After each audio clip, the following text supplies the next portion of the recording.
Hello, everybody, and welcome to this episode of FinServ Tech Oracles. I'm John Burke, here with my oracular colleague, Jerry Murphy, to share our thoughts on technology for financial services firms. And for this episode, Jerry, you wanted to discuss the IMF's warning on cyber attacks.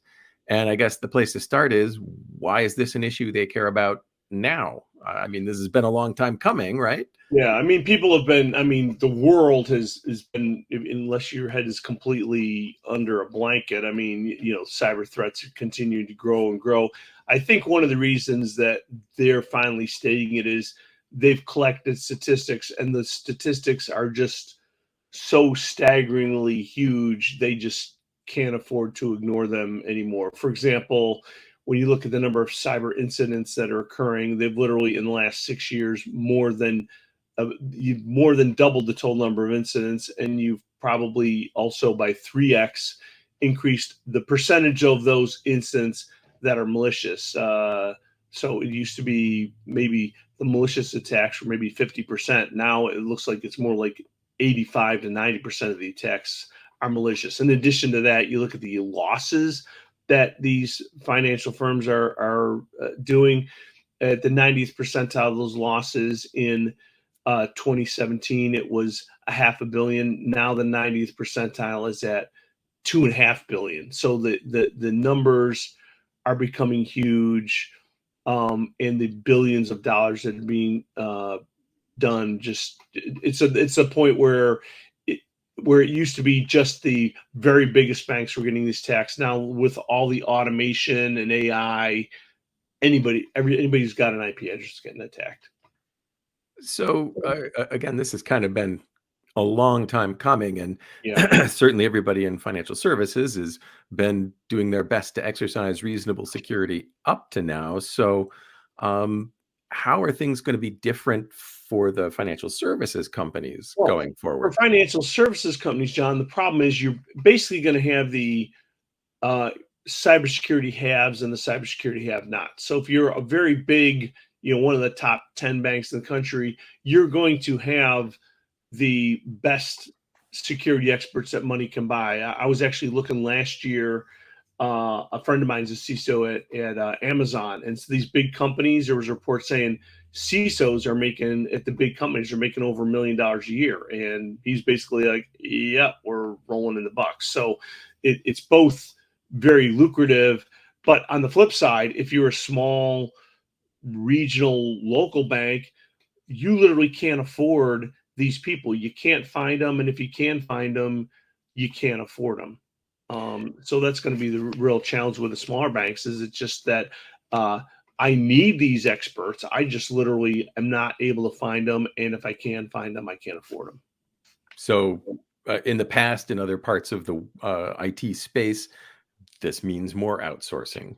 Right. I think that's what's going to happen. I mean, I think it used to be you could do a certain amount of cross training. You could take a networking, a server person, a database, and you can cross train them into this. I think things are becoming so complex and so fast moving that that's just not viable. So I think the way small companies to have any chance of dealing with this, they're going to have to outsource more and more of their security functions to third party, security providers.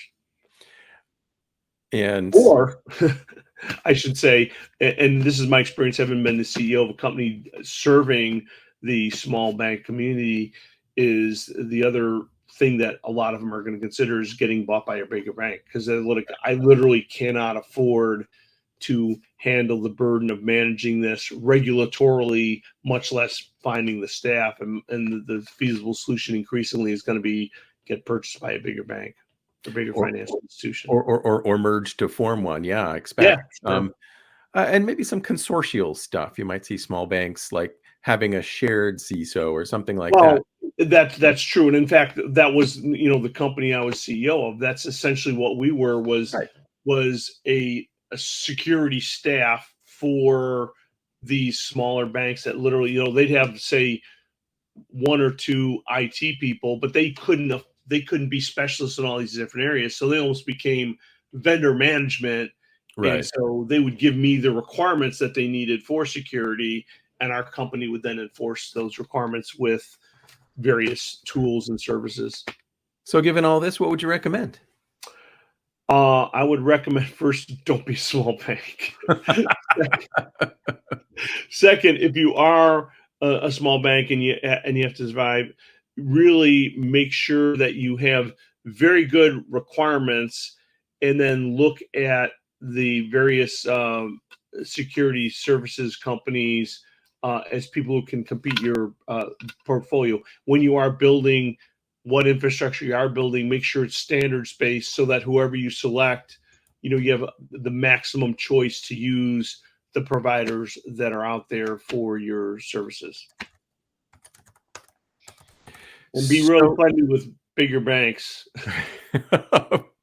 If I can summarize, your top takeaways for this week are: the IMF is finally acknowledging the elephant in the room on cybersecurity.